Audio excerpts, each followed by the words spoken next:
Bakit po sa tingin ninyo minamadali ng Senate majority na amyendahan ang rules para payagang dumalo ang mga senador via teleconferencing?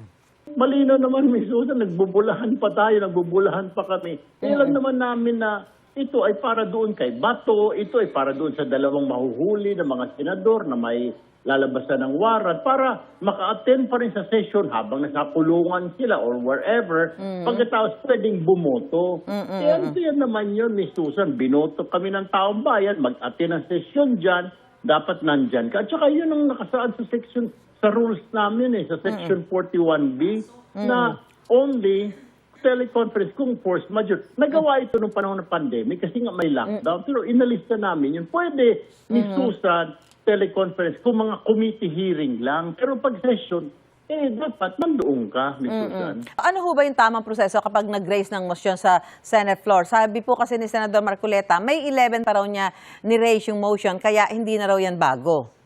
Hindi, na-file niya na yan. So, nasaraduhan na, na-file niya na nung last week. Dapat yan, Ms. Susan, magpa-file niya naman siya ng bago ngayon. Pero one day notice na, oy, tatalakayin natin ito ha. Itong motion ko nung May 11. Kasi nung May 11, sinabi niya na yun, tumayo na siya dati.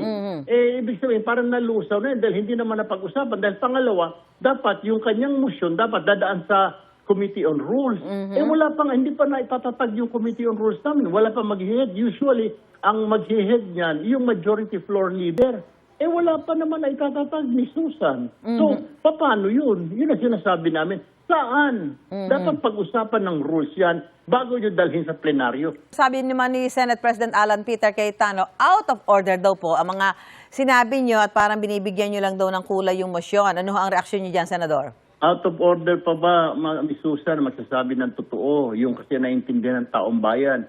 Gusto niya siguro mag-ika nga mga batas, mga rules, ganito, ganon.